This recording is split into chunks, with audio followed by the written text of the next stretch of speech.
All right, good evening, everyone. It is 5 p.m. I'd like to call to order a regular meeting of the Wausau School Board on April 11th, 2022. Ms. Peck, if you would please do roll call. Here. Powell, here. Cody Nicolai, Here. Lance Trollope, Here. Karen Vandenberg. Here. Lee Webster, Here. Pat McKee. Here. All right, if we'd all rise for the Pledge of Allegiance.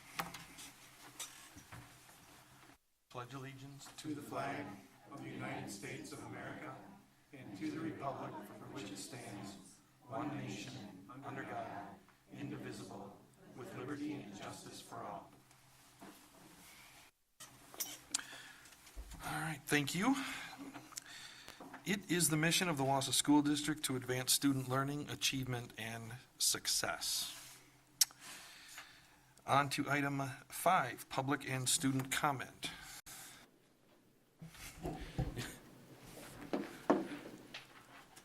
Always good to see you, Mr. Sillers. Thank you.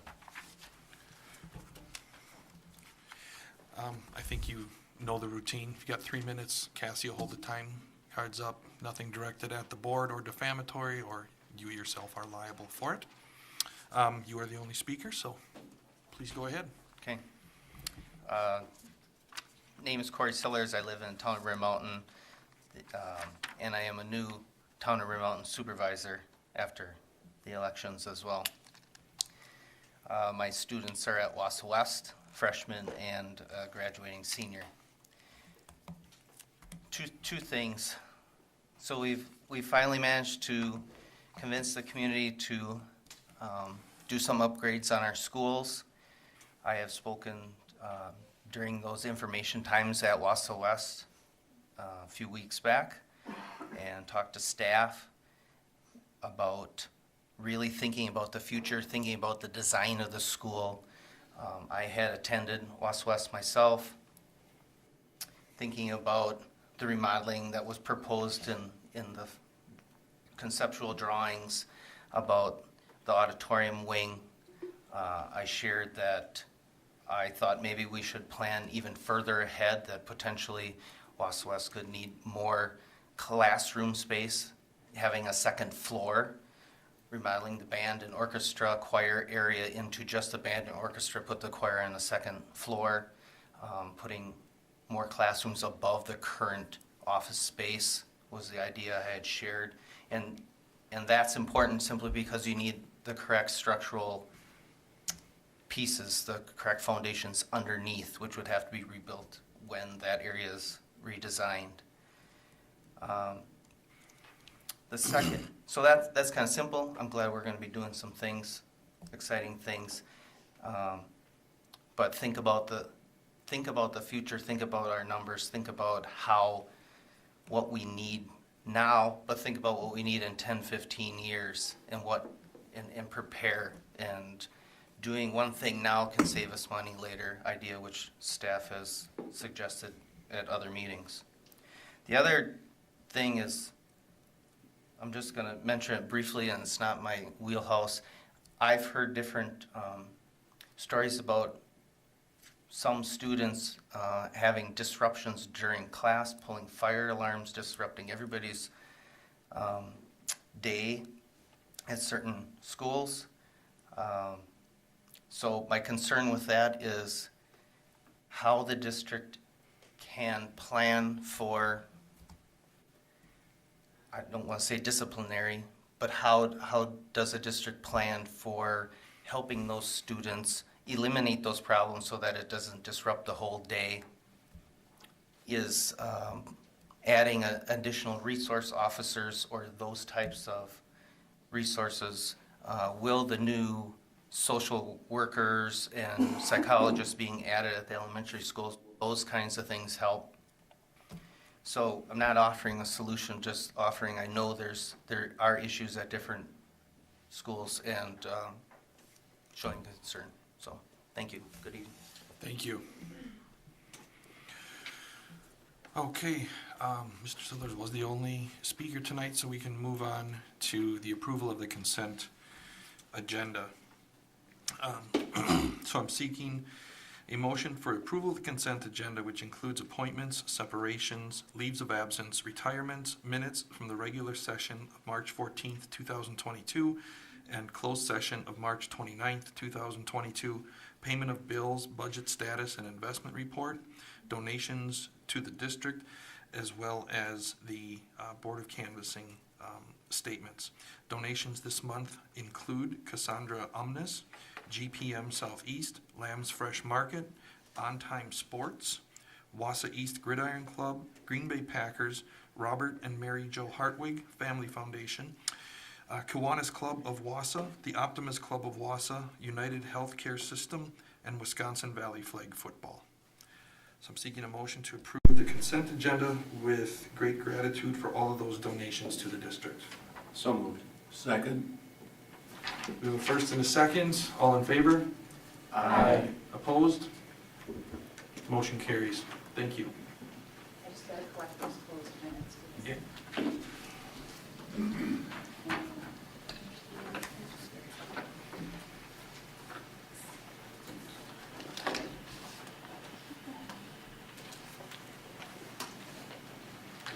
Those were minutes from the closed session on the 29th that were privileged and confidential, so Ms. Peck will collect them and destroy accordingly, so they don't make their way out. Thank you.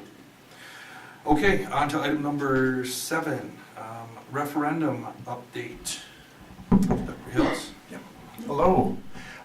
So first, again, as I said last week, we're grateful, right, to the community for supporting the referendum proposal. And what I'd like the board and the community to know is that now we're developing a plan, a multi-year plan that we will be bringing to the board in 2 weeks at the May Ed Ops. We'll need board approval on that before we start working on final design for all of these projects. Mr. Tess is also working with PMA, who's our financial advisor, to develop a draw schedule and investment strategy for that. We'll also be bringing that in the next couple of weeks as well. Actually, that'll come the month after because that'll be dependent on the project schedule. So this time, it's all I have. I wonder if the board has any questions.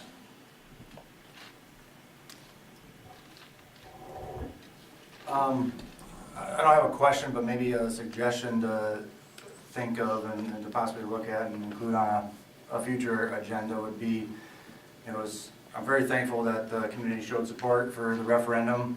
A lot of great stuff will be happening for the next quite a few years. But what was brought forward during the process is, some potential concern that our delivery method for the referendum might represent some additional costs that we could maybe otherwise avoid through some other delivery methods. And obviously, I have bias in the situation, others have bias in the situation, but there are owner reps out there that could come in and for a few $1,000s, provide an assessment with the district's best interest in mind and, do an assessment to make sure we're on the right delivery method. We have obviously been blessed with $120 million. Let's make sure, especially during an inflationary period, that we're spending those dollars very, very wisely. So I don't know if we can get it included on a future agenda item or a special meeting, but would like to see some seriousness taken and just making sure that we're being good stewards of that money and having a third party possibly assess the delivery method.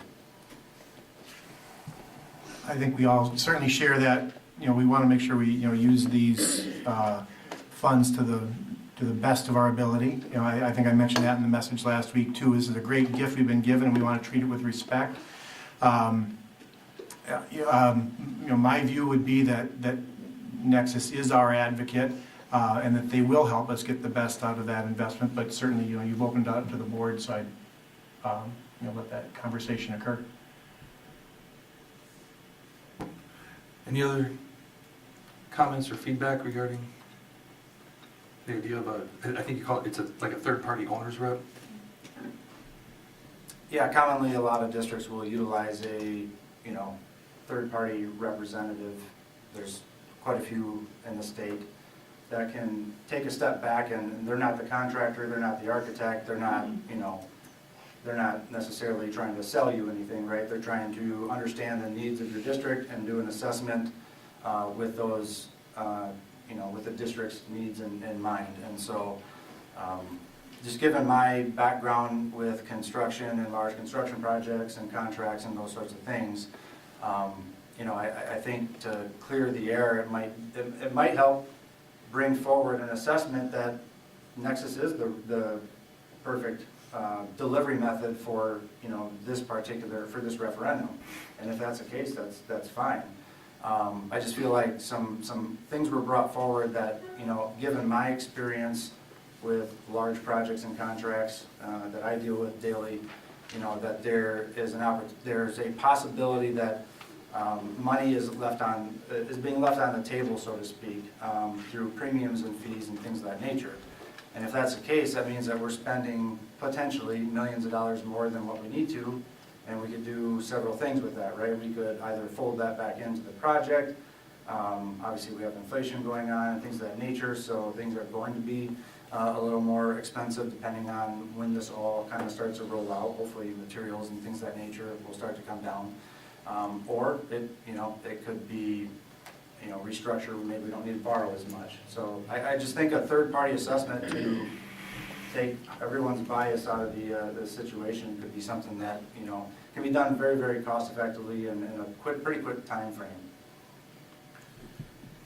Do you have a ballpark, you say cost-effectively, like what does an exercise like that, or what does an engagement like that cost? Like, I'm not holding anybody to a dollar amount, but I just don't know.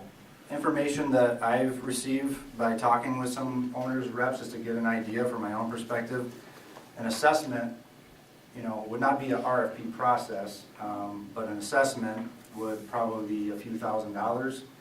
And then to do, if it was determined that maybe opening up a little bit of an RFP process could be upwards of around $7,000 and about 3 to 4 weeks to do that assessment. If you went down a full path of an RFP process, you'd bring in, an architect or, several architects and, general contractors that would, participate in that RFP process. So Beloit just went through this very same, situation where they utilize an owner's rep, and it's a very common thing to do. When you say RFP process, you're talking about RFP process just for the delivery method? Correct. Because obviously even with Nexus, we would be going through an RFP process for all of the actual work. Mm-hmm. So that's the RFP process, you're thinking several, Yeah, and an owner's 7,000 you thought?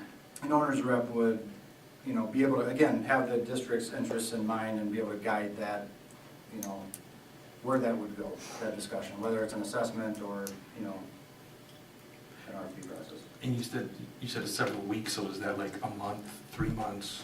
Um, Because obviously we got time constrictions. Yeah, I was informed 3 to 4 weeks.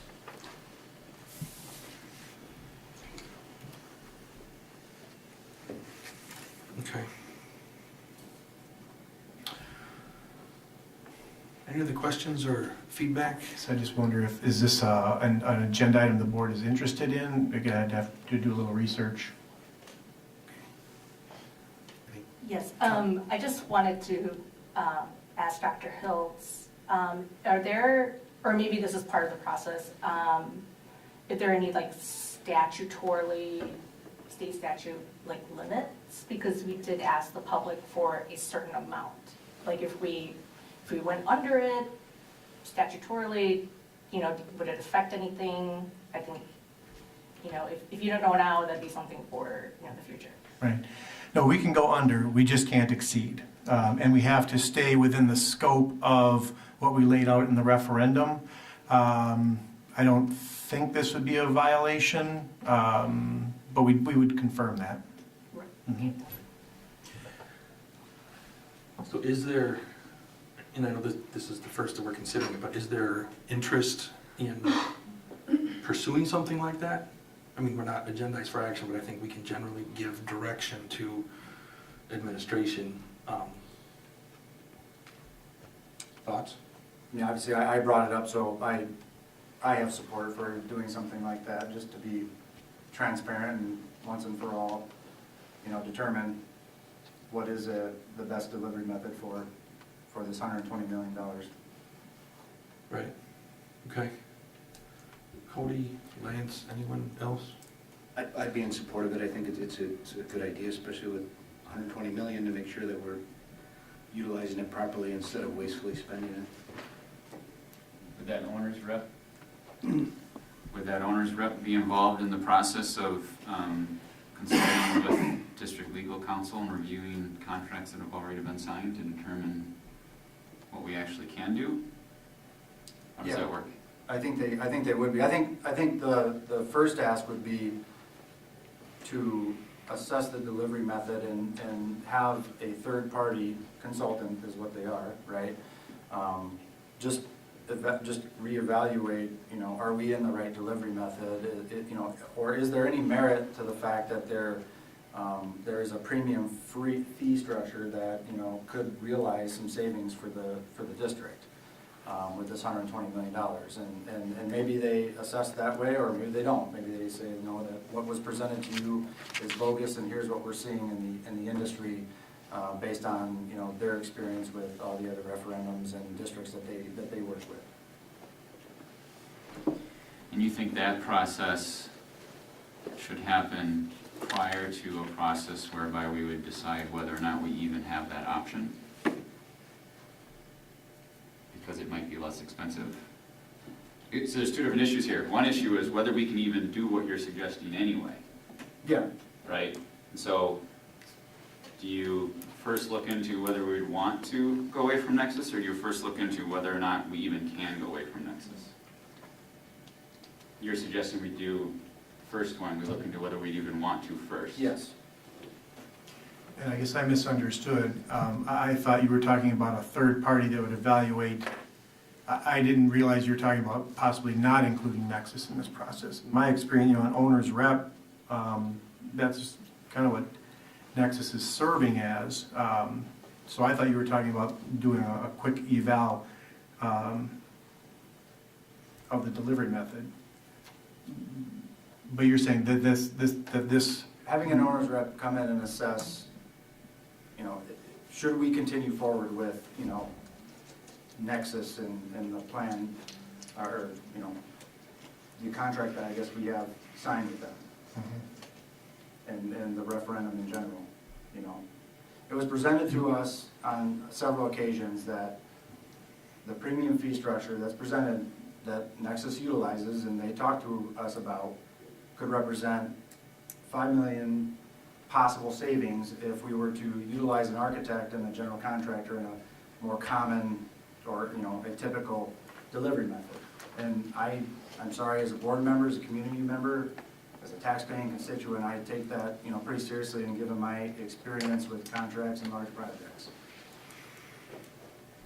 And I think it would behoove the board and the district to have someone come in and either put that to bed or to demonstrate that maybe there was some merit. If it can be done within that time frame, I mean, obviously, this isn't anything we would want to drag out just due to all the other constraints that we have. But if it can be done within that time frame, I think that getting an outside analysis, an objective analysis, because frankly, what we heard from Nexus and then was exactly the opposite of what we heard from other folks. So clearly there are conflicts there in terms of where the input is coming from and what, what their interests are. So if these people exist and we can get with them in a timely manner, I see it as probably money well spent. How do you think you would go about picking an owner's rep that you believe would be totally unbiased and not also have, you know what I mean? Like, it's easy to hear from people that have a stake in the game to tell you all the good stuff.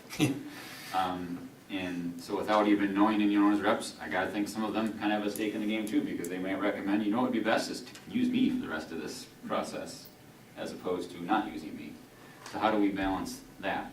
I don't want to just spend more money on people to come in and tell us all the good stuff they can do, as opposed to an actual, if it's a totally unbiased third-party opinion, that makes sense to me. And we can get it in a month.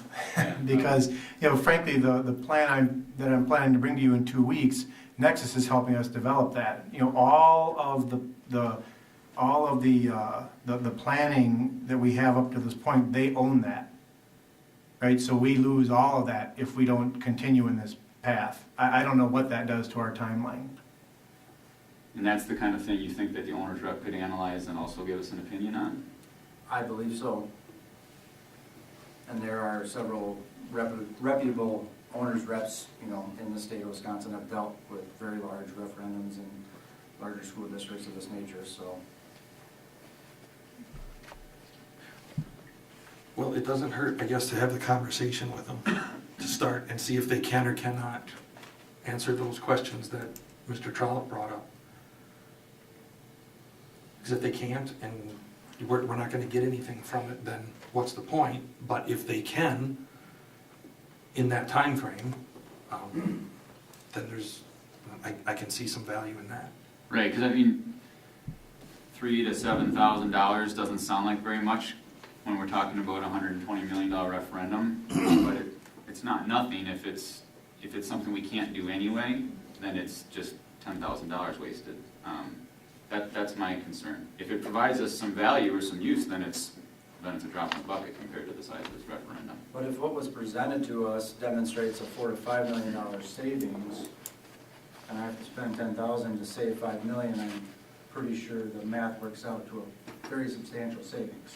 And that's why I asked about the timing, because if what's presented to us says you could save $4 million if you could go back in time and had never hired Nexus to begin with and used them all the way up through this point underneath that contract, but now you can't, it's too late, then we just spent $10,000 to find out, I wish we could have gone back in time. Well, We didn't actually correct me accomplish if I'm anything. wrong, but I don't think any major construction plans or drawings, I mean, it's all been conceptual, in terms of in terms of the architecture work that's been put into it, it's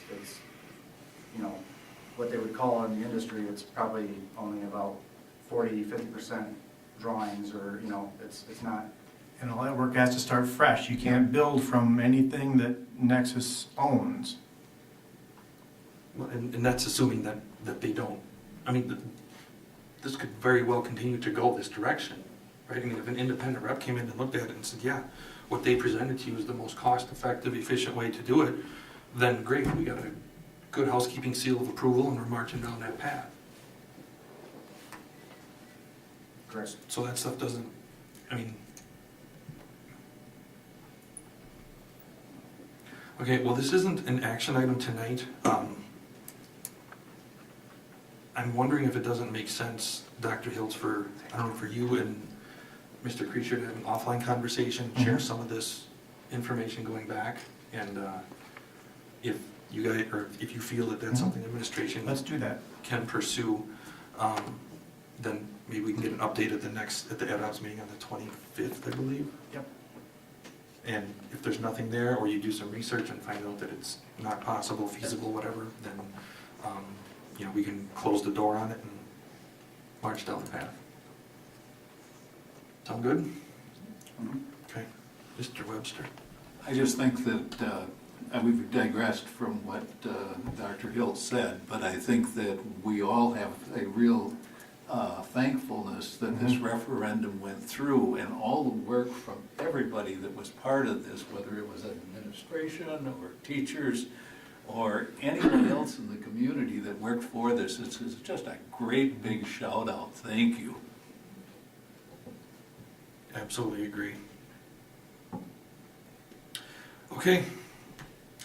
Anything else on the referendum? All right.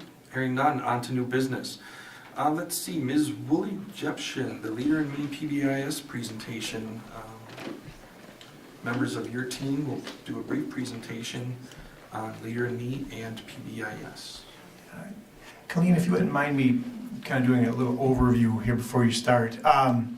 So just to put this, we saw this presentation a few weeks ago, and we thought right away that the board would appreciate having this kind of information. It's a really well-constructed presentation, and the work that they've done that this is about is really inspiring.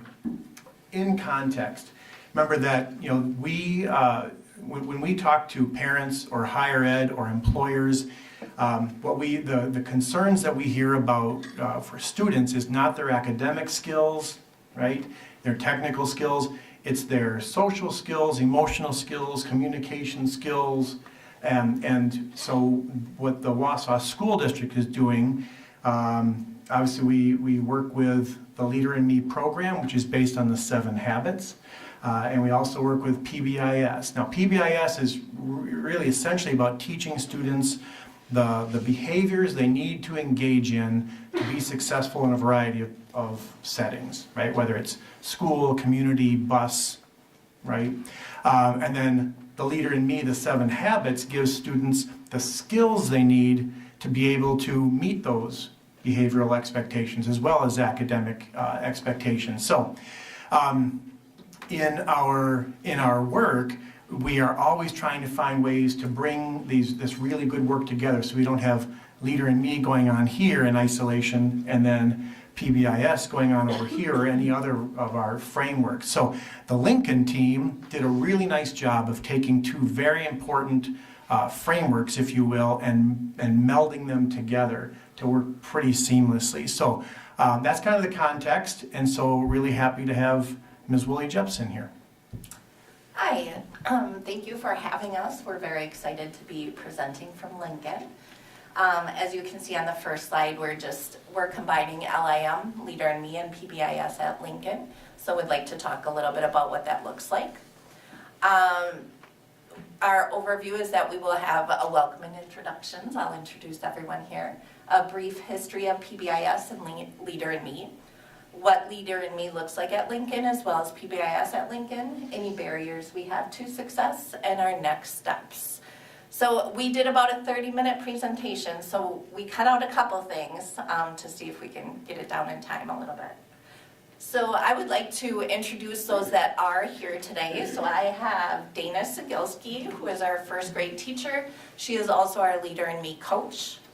Nicole Young is our other Leader in Me coach, and she is our EBD teacher over at Lincoln. I have Carolyn Muscoviak.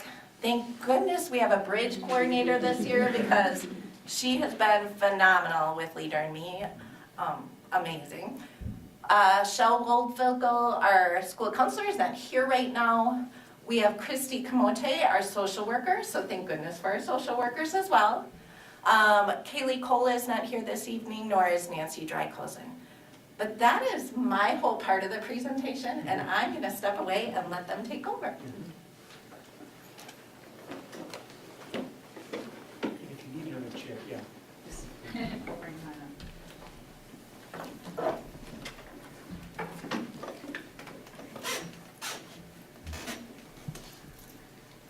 Thank you so much for having us here. We're really delighted to be able to share and highlight some of the positive things that we're doing at Lincoln. And some of the areas that we see that we can improve on, because we are always looking forward to our next steps. So just a brief history on, and thank you, Dr. Hiltz, because I know you shared a little bit about this, but after Lincoln last year really, so Leader in Me has started the last couple of years, and this was really our first year of, hey, we're jumping in. We have the curriculum guides, we've had our training, we know the habits, let's do this. We're dedicating the first 7 days to this, even though it's called the first 8 days. And, you know, what do we need from Leader in Me and what do we need from PBIS and how do these work together? And I've been around teaching for over 15 years, 4 years in this district. I started in my previous district as a PBIS coach, and then I started from the ground up here in Wausau with the vetting process of how we got to Leader in Me. So personally, I feel like I see these both, I understand them both, and I see how we need them both to work together. And at Lincoln, we decided that we needed to foster these, not because we were supposed to, not because we were told to, but we saw the value and the need for both of them to work together. It's not one or the other, in our opinion. We need to foster both of these. And we really wanted to know, last year, so much to say about last year. Last year, half of our school was virtual, half of our school was in person, and our PBIS expectations of in-person learning dramatically changed because of of the pandemic and what we had to do. So in my classroom, I wasn't teaching how to go to the bathroom as a group. I wasn't teaching how to walk in line. I wasn't teaching those normal things that we do. I was teaching stay 6 feet, pull your mask up, use your own supplies, cover your sneeze and wash your hands. And our whole perspective changed last year. So when we were thinking about what we wanted PBIS to look like this year, our coach from last year and I decided we really need, I have students in my first grade classroom that have never been in a building before. They didn't go to 4K and kindergarten was virtual for them. So what a shock when they come into this building. What does that look like? And to be intentional and direct with our teaching is what PBIS is. It's that commonality, that understanding of this is how we do school. And even for our returning students, that PBIS we need for them. This is what we do. This is our common expectations. And then of course our students that are new to Lincoln. It might have looked like this in your old school. You'll see some similarities, and this is how it works at Lincoln. And the beauty of PBIS is that everybody in the school understands this is how we walk in the hallway. We're on the right-hand side, single file line, hands are by, all this stuff. This is how we go to the bathroom. This is how we do things. So that when we see a student that's not following those expectations, we can fall back on that. And that's what we really use PBIS for. These slides were not brought, these are not ours. These were given to us as coaches a couple of years ago as we were talking about the bridging of both of these together. And it was communicated, at least at the elementary coaches meeting, that we should be moving forward with both of these. You need to have both of these. But that message, with some change in leadership for various reasons, is miscommunicated or misunderstood. And it's not, when you're in teaching for a while, it's kind of out with the old, in with the new. You see the pendulum swing this way, you see it goes this way, and well, that's what we used to do, and this is what we do now. And I think some of that old mentality is still mixed in here, and it's no, you still need to hang on to PBIS. This is the foundation, this is the structure, this is that framework, and then this is SEL, this is our social emotional learning, and this is how they work together. If we look at SEL under there, it says positive attitude, behaviors, and skills that are going to support them. So it's a relationship, the emotional well-being, school, lifelong success. That's all social emotional. And Leader in Me is phenomenal at teaching our students and our learners all of those things. PBIS is really that positive behaviors that we're teaching them so that they can do all of those things more naturally and function appropriately in a classroom. We know this. You've heard this, I'm sure, many times at the board meetings. There is a need for this behavior support. There are a lot of our learners that are struggling with how to function in a classroom, how you function in a school, because they're not self-regulating their emotions. So SEL is really helping them. This is how you self-regulate. This is how you deal with things. And PBIS is, well, now that you have that, this is how we function. This is how we do things. This is how we do school. So the next, this way. When we see this Venn diagram, a lot of it seems like we can get rid of PBIS because so much of it does overlap. You're focusing on prevention, you're building that staff morale, you're building the student morale. But really, the social emotional learning is going to provide that emotionally safe environment. That's what Leader in Me does for us. It clears that headspace so that we can understand, how do I regulate my emotions? What do I do when things aren't going right for me as a learner? And PBIS is going to help with that physically safe environment. It's going to help provide that commonality structure of the language so that students and teachers can refer back to that. And then the social emotion is that common language for our self-regulation. They really do overlap beautifully, but they are two separate entities that have core components of both to make sure that they're both functioning to fidelity. Obviously, this needs to be intentional. It doesn't just happen. So we know that this, in other schools that might be struggling a little bit with PBIS, perhaps didn't necessarily focus on it because you go through the motions. This is what we always do. This is what we've always done. But without that direct teaching of the boosters and without that direct stating, like, this is what we want from you, how are the learners going to know? How is the staff going to know what that is? So it can't just happen. Both of these things happen intentionally because of the work that we do with our learners and the work that they do for themselves. And we know that we really wanted to focus on PBIS as well as SEL because we have a skeletal structure in place here at Lincoln, and we know the areas that we really want to beef up so that they're both successful. In short, students need SEL, they need all of the social emotional learning so that they are able to do the things in PBIS. They need to know how to build relationships, make responsible choices, and that's what Leader in Me directly teaches them. And then they have that headspace so that they're able to function in our schools. Anything that I can add to that? All right. So our next part is just a brief little piece of what Leader in Me looks like at Lincoln. So just a very simple overview of what Leader in Me at Lincoln looks like. It's hallway signage, posters and bulletin boards. Every day, Monday through Friday, the teachers have about a 20-25 minute lesson with their students right away in the morning. Universal language, we had one of our paras, she put together hallway signage, so like first things first, freeway, we had a win-win way, Synergy Street, just something so that the students are constantly seeing it and hearing the daily language.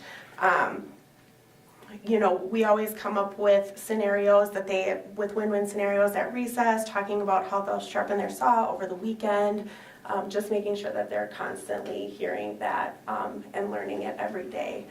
Every month, I don't know if you guys are aware, but we focus on a habit every month. So this was habit 4. What we did together as a school is we do one big project that we showcase. The students are really, really proud of their work.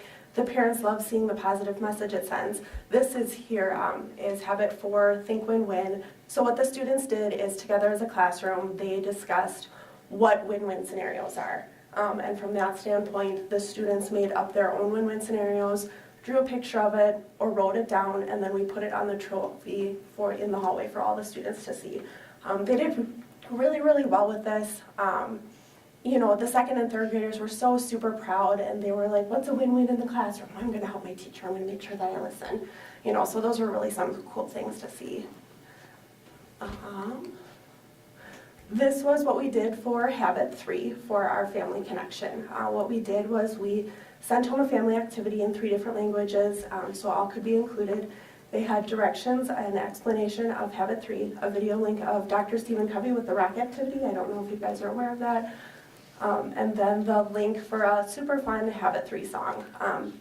Family involvement was kind of slow to start, but then it turned out really great. What it was a rock activity, and it was them deciding to put first things first, what they were going to focus on as a family and how they were going to focus on it as a family. And then they decorated the rock. We made a jar, hung it in the hallway, and those were our big rocks. Those were the students' big rocks. Those are the important things in their lives that they, as a family, were going to focus on. It hung in the hallway for several months. The kids loved walking by it and, oh, there's my rock, you know, that's what I did with my family. And so now, not only are they hearing this every day at school, they're taking it home. Their families are learning about it. And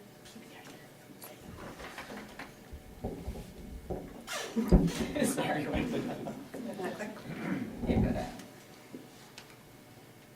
Oh, this one is you. Oh, no. Well, overall with Leader in Me and PBIS, we have a lot of fortunate things in our favor. We have a very supportive principal. She's been on our Lighthouse committee as well, and is willing to let us take the reins and get our entire school involved.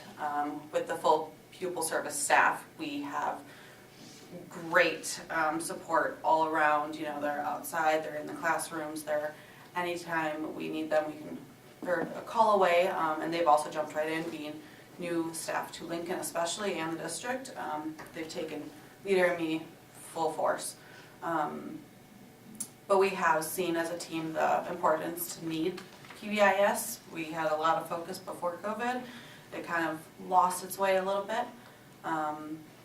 So in the previous years, we had 2 Leader in Me coaches and a PBIS coach working together, but we were still able to maintain both entities. Throughout our RTI process, we look at both academic and behavioral concerns. This is where a lot of the behavior tracking forms come into place with PBIS. We're able to see the trends of where incidents are happening, how we're taking care of those. And then Last year, we had some, oh, yes. Because we only had school 4 days a week, Fridays were incredibly important. It gave us a lot of time to be able to go through both of these pieces and really solidify as a staff about the habits and PBIS, and just prepare and see where that need for our students is. So coming in this year knowing that we were bringing all students back to school, especially some that haven't been in school, some that were there, coming back, engaging with their peers again, we wanted to really make sure that we had both Leader in Me and PBIS.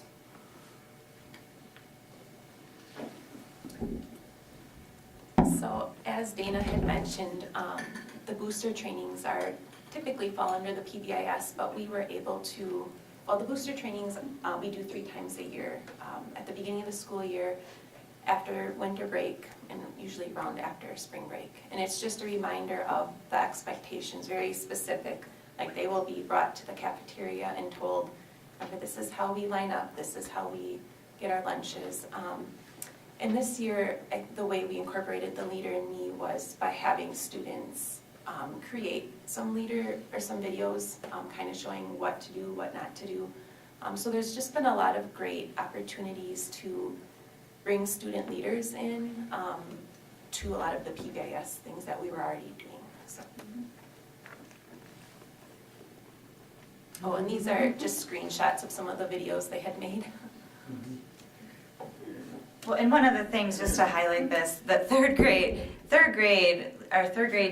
I don't know if I can say that one more time. The third graders, the students, really took this on. So a perfect example, kind of melding the two. PBIS is how we do things, and the leader, the social emotional learning piece, of course. So the students did this, and the third grade teachers went to them and said, hey, what does the students need to know? What do we need to know?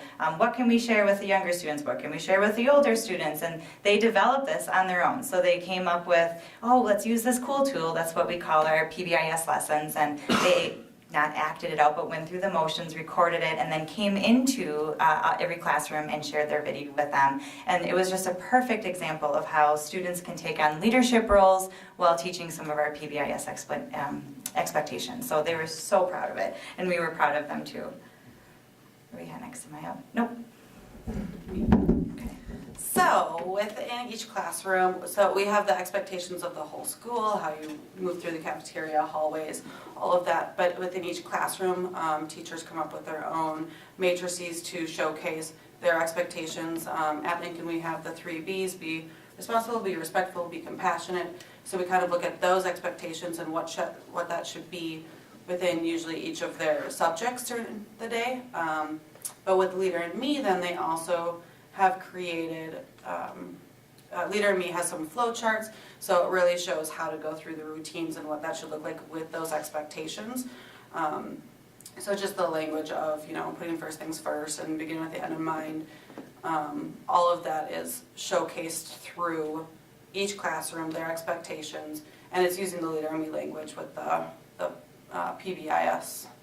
And the mission statements each class came up with, what they want their class to strive to be, and usually they review it, every few weeks, monthly, just to keep it going. And it's not solid. They can always think, oh, maybe we have to change this, and it's something that the students all came up with together as a class. So it wasn't just a teacher coming through and saying, well, this is what we should be. It's the students saying, this is what we want to be. On top of this, we've also had school-wide celebrations. We try to have them at the end of every quarter.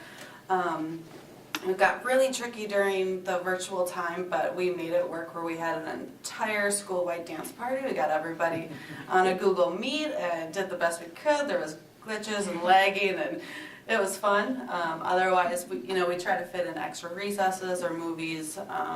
We've done bingo, the movie and popcorn. We sent home popcorn to all of the families that were virtual. And just another reminder that students are following these expectations and that they're earning these fun things that we can do. And they're just short throughout the day whenever the teachers can make it work, and they earned it. Yeah, it's great in extrinsic motivation for some of our learners. And we also have some, intrinsic things or non-tangibles that motivate them too, because we all know that we're motivated by different things. This.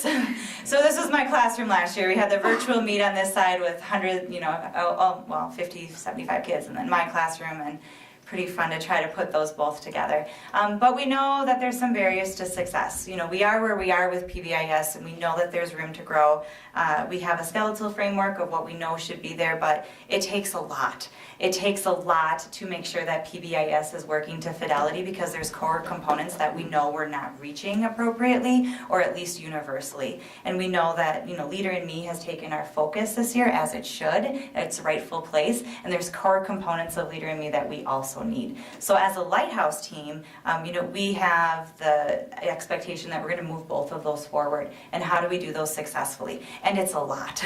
It's a lot, because this isn't our main job. This is part of our main job. We still have our first and foremost responsibilities to our learners and our other expectations. So keeping that in mind, we do see that, I'll just go through what I have here instead of winging it. It's a lot to put on the coaches and the team to be able to do both. So some barriers that we have for next year, we need that collective planning time. So some of our curriculum days, our summer curriculum days, how do we put both of those together? How do we facilitate conversations in our grade level PLCs to make sure that we're including behavior expectations and moving that forward, as well as Leader in Me? Having a designated PBIS coach would be extremely beneficial, because they're the ones who are taking those write-ups and moving it to Tier 2 intervention. Hey, we're seeing a pattern here. And without that person, that dedicated person to look for those patterns and come up with possible solutions for these learners, we're spinning the wheel. And that takes a lot to analyze that data, discuss boosters, and communicate with the staff and support the staff that's struggling with these learners. And of course, professional development for what do we do with these kids who have this reoccurring behavior? What do we do for these students who are really struggling with this self-regulation? And that's all PBIS, and it takes a lot to do that. And of course, another barrier we have, onboarding new staff. Sometimes it feels like you're bringing people in and we're getting all this, and how do we keep things that we know to be, it's just how we do things. Well, when you're new, you don't necessarily know what those things are. So just making sure that we're communicating our common expectations. The next steps that we really have, reestablishing professional committees in our school to include the 3 parts of Lighthouse. Academic, leadership, culture. And that's going to bring in PBIS, so it's not just, well, that's what the Lighthouse team is doing. No, this is what our school is doing. This is a school-wide effort here. And then, of course, more delegation within our Lighthouse leadership. And we also want to take some dedicated time at our staff meetings to really focus on PBIS. We need to go back to the basics and really define what is a major infraction, what's a minor, what's the difference between the two, when do we write this up, how do we write this up, so that we have that common understanding and we can move forward to Tier 2 and Tier 3 intervention with PBIS. And of course, we want to get to some student Lighthouse teams with Leader in Me, and then just continue to really work on that Leader in Me home connections. At the staff, or at our admin meeting when we presented this, we wanted to synergize. We're doing great things at Lincoln, and there's other schools that are doing fantastic things too. So we just reached out to the coaches there, and let's share, let's synergize, let's make sure that we're helping each other here, because these are 2 really big things that we want to be successful. Thank you so much for listening to our presentation on this, and we appreciate your support moving forward with both of these entities, and just making sure that we're moving forward for the best interests of the staff and the students. Thank you. Everybody have any? No? Yeah, I have a question. No, go ahead. So I just want to say, how wonderful, you guys did last year. I mean, there was so much going on last year, so thank you for that. You guys were very flexible. Sounds like you were very flexible with PBIS and Leader in Me. My question would be, you mentioned that a barrier to success was that you need a designated PBIS coach. So what are you doing now, I guess, to fill in that gap? Thank you for asking. And so what happened, we usually have 1 to 2 coaches per building per school. And this is a stipend position that we get paid to do. And this started as a PBIS coach. And then through different staffing reasons, you're kind of voluntold, well, now you're a Leader in Me coach. And some coaches respectfully declined and said, you know what, I was really focused on PBIS, but Leader in Me I'm not as comfortable with for whatever reason. So there's kind of a shift in positions. Otherwise, that PBIS coach was kind of just absolved into Leader in Me. And then that coach was expected to kind of carry through with both. And it's an overwhelming amount of work. And not that it's all on the coaches, right? We have that team of support, but it's still without that designated person to really focus on behaviors and what's being written up, what time of day, place, what we can do. Here's some strategies that we can move forward. That's a whole thing in itself. So to be able to move forward with Leader in Me and still give PBIS and the attention to those behaviors that it needs is really challenging for that one or two coach position to do. And we can delegate on our Lighthouse team people to do that. It's just a time. You know, you're doing your own job and, you know, PBIS coach and Leader in Me. So just having that time to really analyze the data just takes extra above and beyond. Thanks for asking. Yeah. So if you had this PBIS coach, like where do you see it going? Like, I know you said that, you know, a PBIS coach would help in analyzing, help with the booster training, support with behaviors, move into tier 2 and 3. If you had a PBIS coach, a designated one, where do you see PBIS and Leader in Me going then?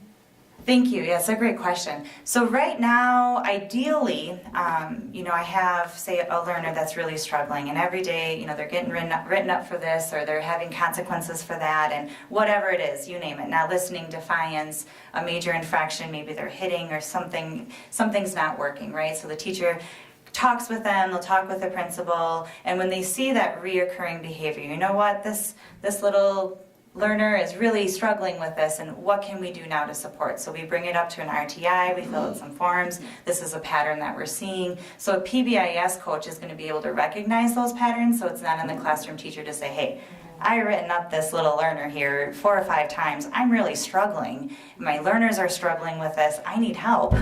What can you do to help me? What can I do to help my learner? Because this isn't working. So a PBIS coach is going to say, oh, you can do X, Y, and Z because I've seen this, I've looked at this, I know what interventions they might need, and then they're able to really hone in, like a check-in, check-out perhaps.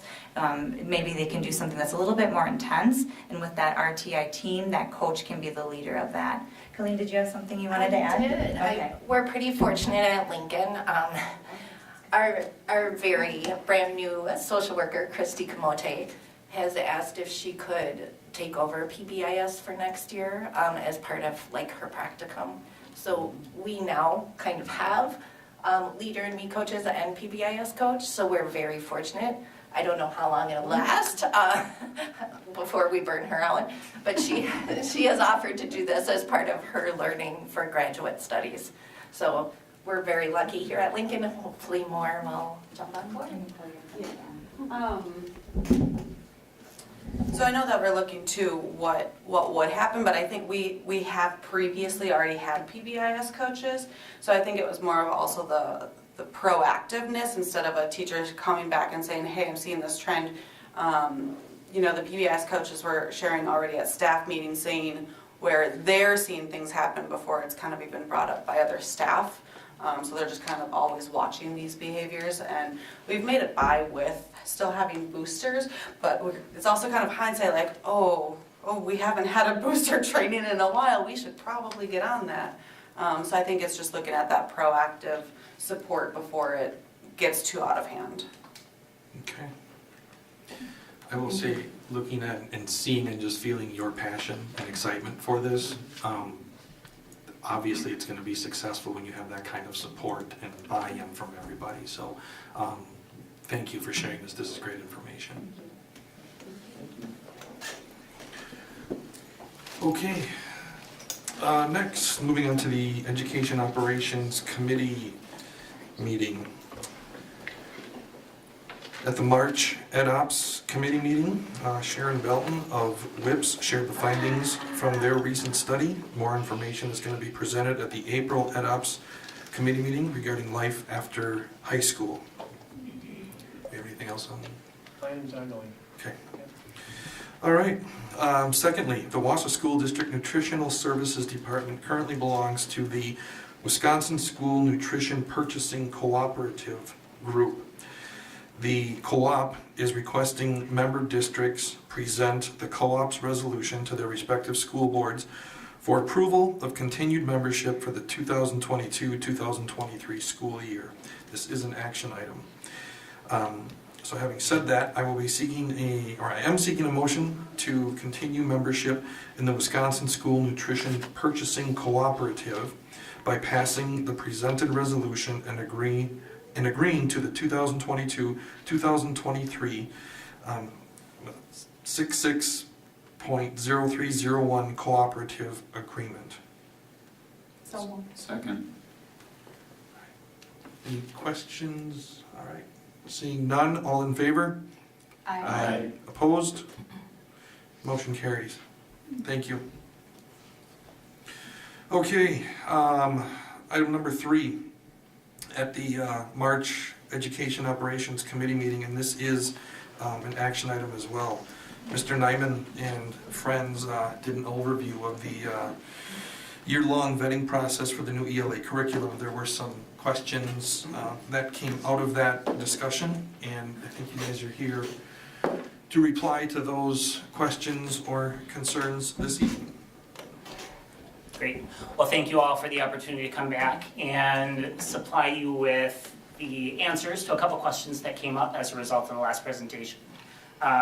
We had a few questions that came up just regarding some outcome data and an interest in seeing some of that for districts that have been implementing Wit and Wisdom for the last several years. So Julie and I are happy to provide that. Just a little bit of additional information on some of the books that were challenged in some other districts that came up in some of the Google searches that board members and some staff members also revealed.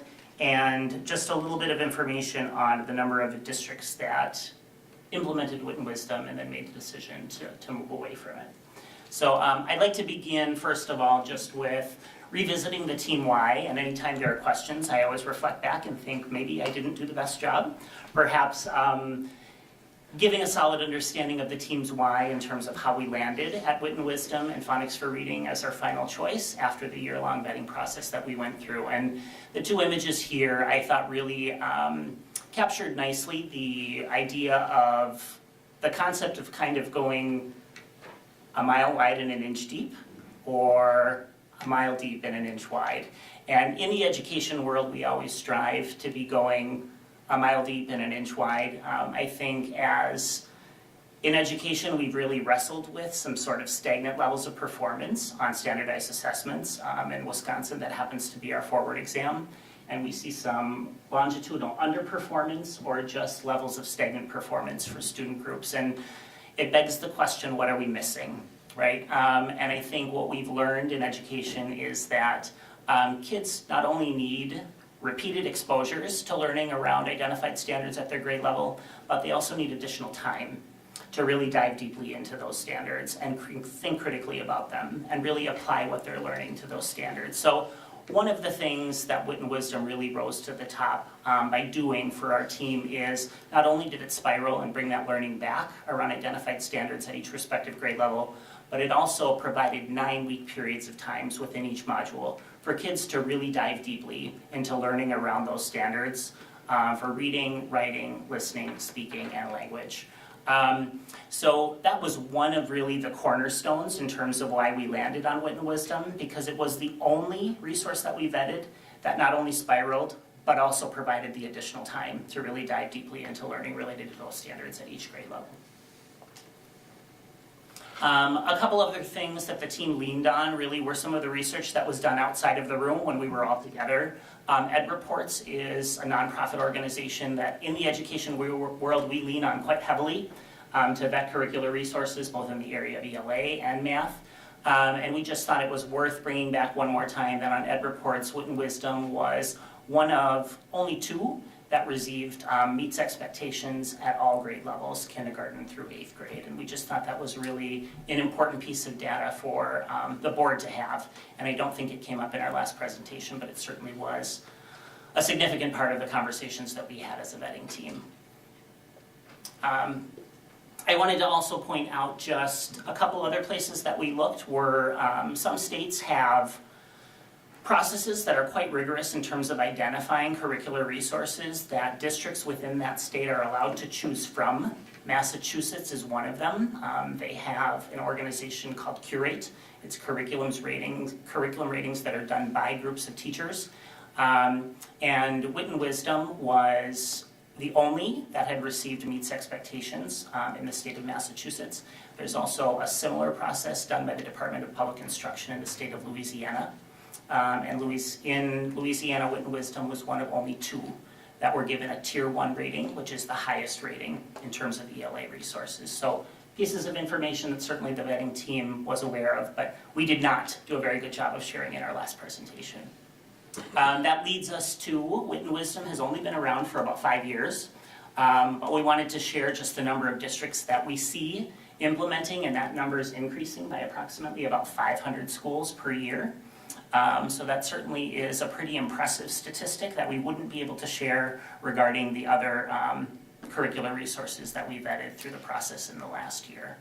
At this point in time, there were only 20 new districts that had added on, but that was as of March 31st. And we also recognize that most of the implementation or adoptions that happened after that date. So many of them happened between April and June. Mr. McKee had asked a question specifically about could I reach out to a couple districts who had implemented Wit and Wisdom and then made the decision to move away.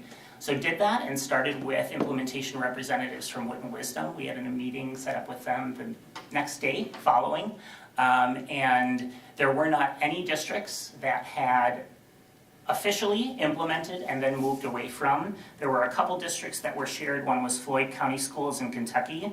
They reviewed Wit and Wisdom and planned to adopt based on 2 successful nearby district adoptions. Wit and Wisdom folks shared with us that they learned through a series of newspaper articles that though the superintendent wanted to adopt, and they did actually purchase materials, they never fully implemented, and the materials were returned before the school year ever actually started, and staff or students received any of those materials. There was also an implementation that was postponed in DeSoto County in Mississippi, and they made the decision to go with Wit and Wisdom last fall, so that would have been the fall of 2021. Because of some questions primarily around challenge texts, which I'll talk about in just a minute, they made the decision to delay. They provided some professional development throughout the last year and still plan to implement Wit and Wisdom with the core texts that are recommended by the company. The last one was Ohio County in West Virginia. And based on some of the concerns that came up around challenge texts in Williamson, Tennessee, they've made the decision to go down another path. So never fully implemented, but it made a different decision, and it chose a different vendor for this coming year. I wanted to just briefly highlight some outcome data as it was requested, and I really looked for districts that had been implementing Wit and Wisdom for at least 3 to 4 years, even though they've only been around for about 5. I found this piece of data, and of course I only had access to what was publicly available, or what Wit and Wisdom folks were able to share with us. This is Mad River Local Schools in Ohio. You see a slight drop in the percentage of students scoring advanced or proficient on their state assessments in grade 4, but we also see really impressive gains, particularly when we look at grade 6, 7, and 8. And that gives you a snapshot of a 3-year trend from that particular school district. Mad River Local Schools in Ohio is about 4,500 students in K-5. And 98% of students in this particular district qualify for free and reduced lunch. So we would certainly consider this an at-risk population. Chris, just one clarification. Sure. We're talking about implementing this only through K through 5, right? 3 through 5. 3 through 5? Yes. So the 6 through 8 Yeah. is going to be irrelevant for us? It's irrelevant for us, Okay. yeah. It was just included as a snapshot of the public data that I could find. Yep. This also includes through 6th grade, and it includes K-1-2 as well. This is Pentucket, Massachusetts. This was one of the very first districts that adopted Wit and Wisdom, so it was important for me to go back to one of those so we could see what impact it's having over time. You can see here the level of performance that's increased. I took this snapshot because I thought it was noteworthy in terms of recognizing this is data that spans through COVID, so 2018 data through 2021, and in spite of the interrupted learning experiences that students have, we still saw pretty significant growth at all grade levels that were measured here. And this was a small, but what would be considered at-risk instrumentality charter in Sacramento, California. And again, you can just see the snapshot there of data from 2017, 18, and 18, 19. And this is following 1 year of implementation of Wit and Wisdom at grades 3, 4, 5, and 6. And this most closely mirrored what we're about to do, with the exception of including 6th grade. But 3, 4, 5 was their, or 3 through 6 was their implementation, and ours is just 3 through 5. I wanted to point out the core or alternative texts. The core texts that were recommended are on the left-hand side: Hatchet, Woods Runner, George versus George, and Walk Two Moons. Those 4 texts at grade 4 in modules 2, 3, and 4 were primarily the source of some of the texts that were challenged or questioned in some of the districts that you find when you do the Google searches, in Williamson, Tennessee primarily, and a couple surrounding districts. And our implementation will not include any of those 4 questioned or challenged texts, so our implementation will include the 4 alternate texts that Wit and Wisdom has identified and provided for us. And that brings us to our recommended motion, unless there are further questions. Thank you, Chris. Sure. Questions? Mr. Webster? You identified the recommended text for grade 4. And we're proposing grade 3 through 5. I would hunch that if we go with this, there's a good chance you're going to come back and say we want to go to lower or higher grades in the future. But did you also vet those other grade levels, and were there books, and are you recommending going with the alternatives in those grades also? So if there were an expansion, Lee, and if we were to, say, include K-1-2 in an upcoming adoption at some point, there are alternative texts recommended for a couple of books, I believe 3 or 4 at grade 2. And recognizing that we have gone with the alternate recommended text from Wit and Wisdom at grade 4, where some of those books were questioned and challenged, my recommendation would be that we would do the same with those texts at grade 2. I don't believe that there were any at 1st grade, and I don't believe that there were any at kindergarten. It was primarily at grade 2 and at grade 4 was where there were alternates identified at this point in time. Thank you. Other questions? Yes, so I was contacted by a staff member, and they did mention that the current program now has, I guess, like a second program to it that would establish foundational skills. And what their concern was that they did not see the foundational skills in accordance with Wit and Wisdom. And so that was what they were concerned about, that they didn't see that, and so they didn't have a full picture of what it would look like. I guess, like, I'm thinking about this and I'm wondering, could I guess, like, this decision be put off for maybe later on in April, so that, you know, the staff that was concerned about seeing that foundational skill set, if they could see that, and then, you know, they would just be okay with Wit and Wisdom, you know what I mean?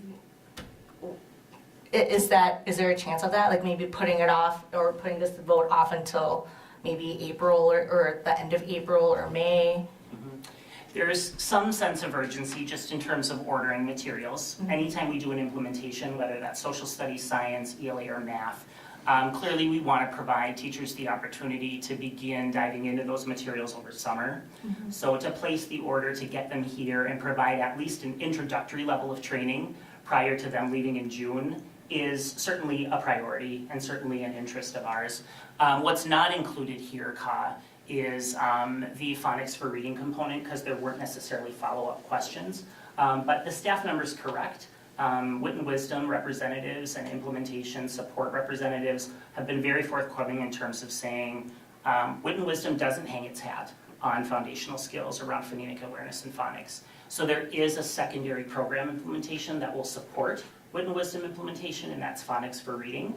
It's sort of an appendage of iReady reading, and we have iReady available for all of our students in the area of math.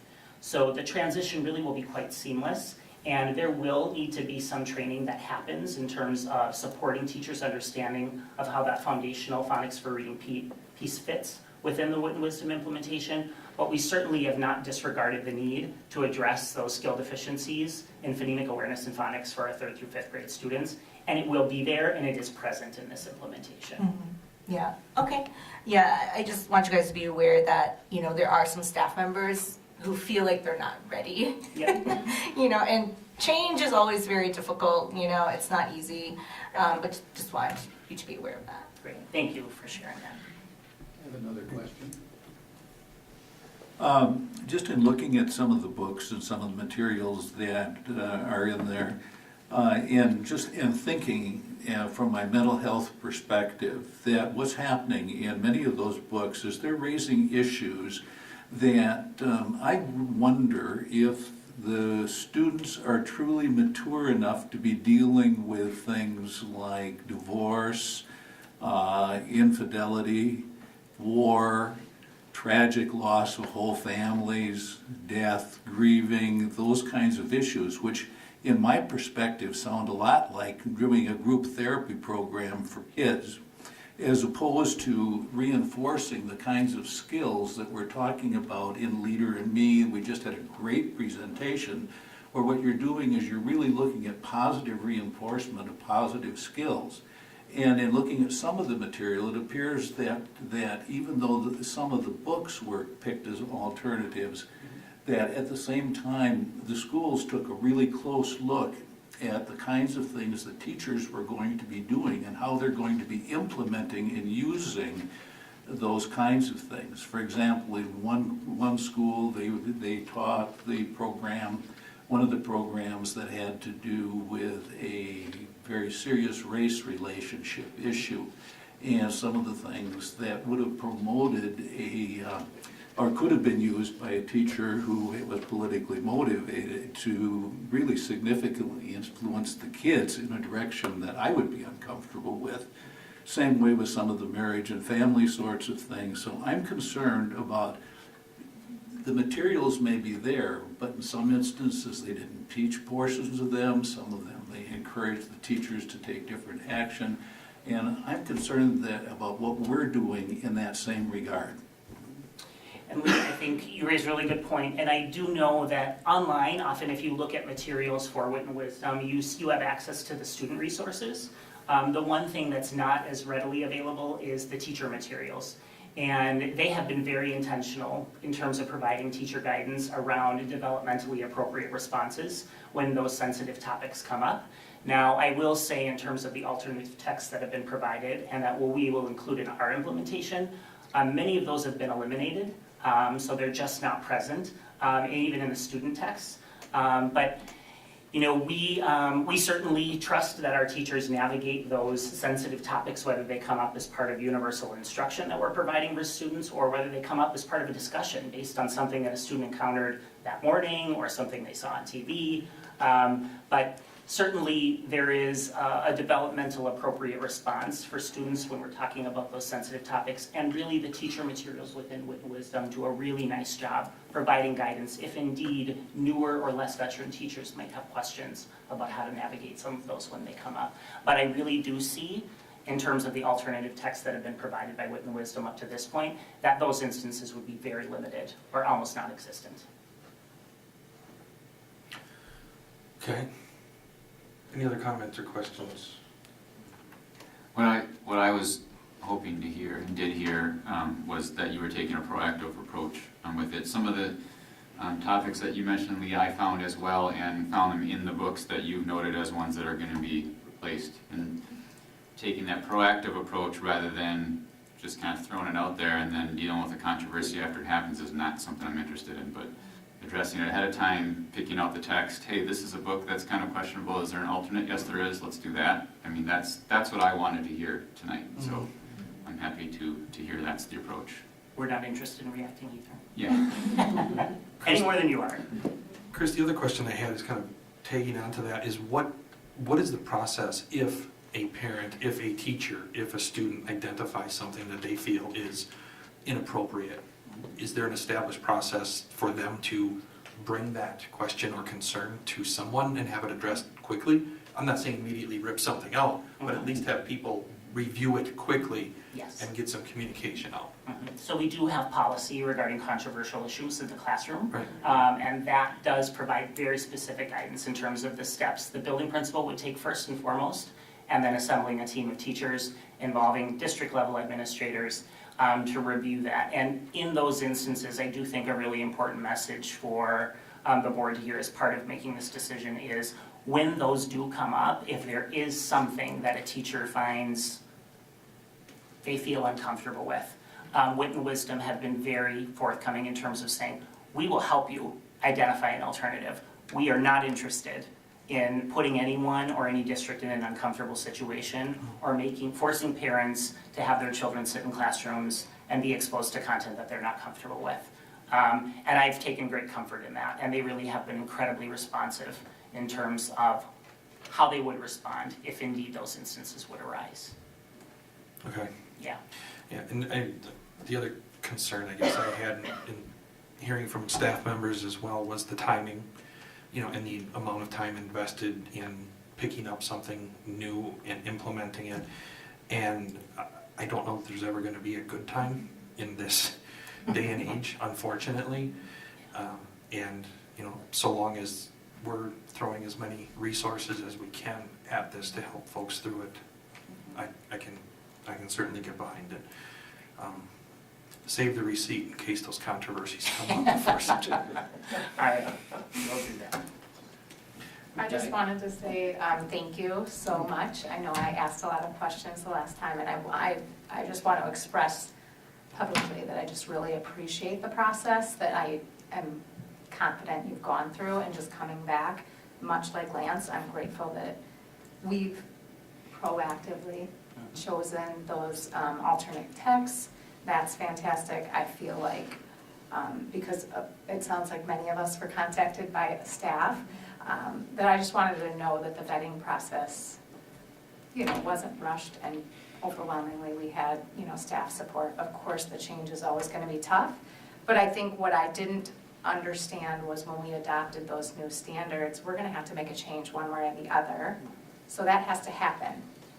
We have to make a decision, and there will be change to come, and it looks like, you guys are the experts, that you've gone through the process to figure out what rises to the top, and you've also gone to not reinvent the wheel and looked at what Massachusetts and Curate has done, and I appreciate that completely, so I'm thankful for your return, so appreciate it.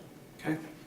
I was just going to echo that. I appreciate, I had the same questions that Lee did, and I think you've answered them thoroughly to my liking, and agreed with what Lance said as well. And all my questions are answered, so I appreciate the time you guys put into it, because there was a lot of questions after our last meeting, and I think they've all been answered well. So thank you. Okay. I have one more comment. We just had a great presentation from Leader and Me. And it does seem to me that if the teachers that are implementing this are tying in the Leader and Me concepts, that what we could do is have a really powerful educational opportunity. If they're not including those positive concepts, what we're going to do is, I think potentially it could be very harmful for some kids. So I'm really impressed that in other areas we've tried to bring the two together, and I trust that we will do the same thing. Yes, there's definitely opportunity there. All right, having said that, I'm going to seek a motion to approve the adoption of the new grades 3 through 5 English Language Arts core curricular resources as presented. So moved. Second.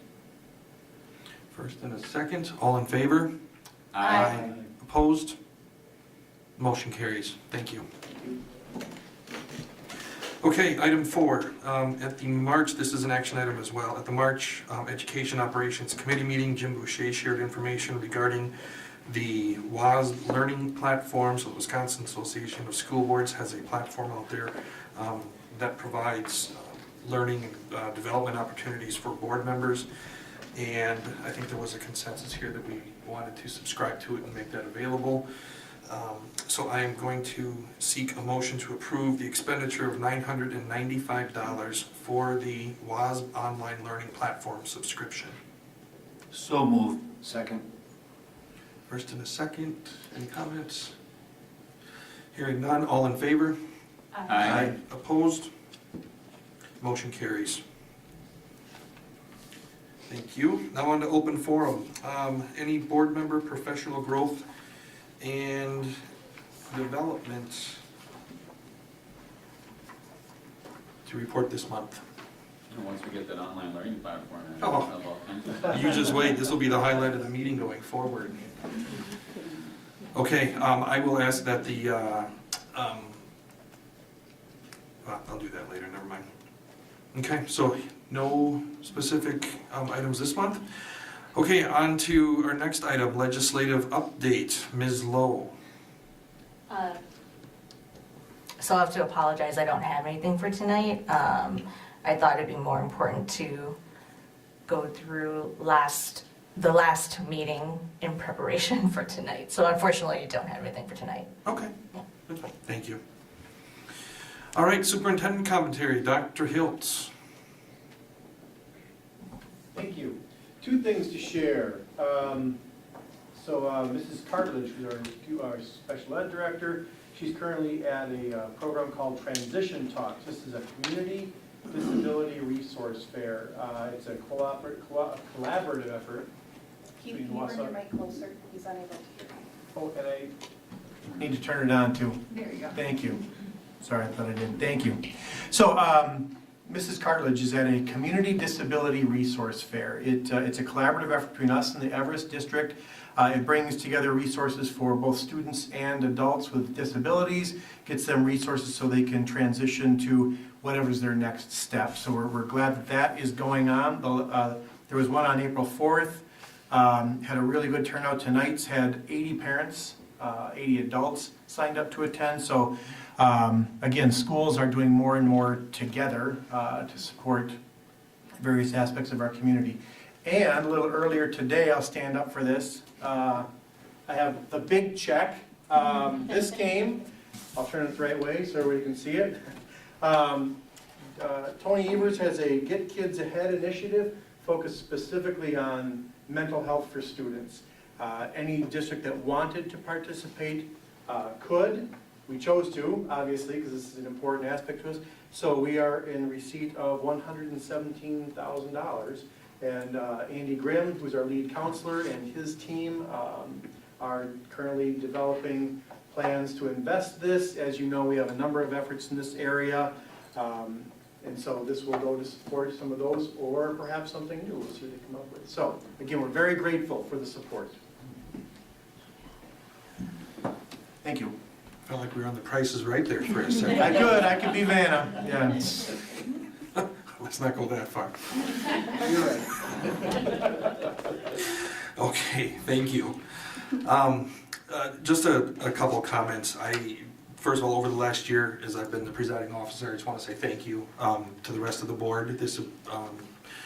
With every election comes new board members. Congratulations to Mr. Kreischer and Mr. Boucher, who's not here, and also to Ms. Reyes on their successful wins last Tuesday. But as I said, we'll have a new looking board. I can imagine we're going to have new officers and some things will switch around. So I just again wanted to thank each and every one of you. And we've gotten through a lot of stuff this past year, and fortunately we've got a lot more stuff coming up in the next year. So looking forward to tackling that as well. And with that, I will like to ask that the board member liaison district activity report be entered into the official record. And I will now seek a motion to adjourn. So moved. Second. All in favor? Aye. Opposed? Motion carries. We are adjourned. Have a good evening, everyone.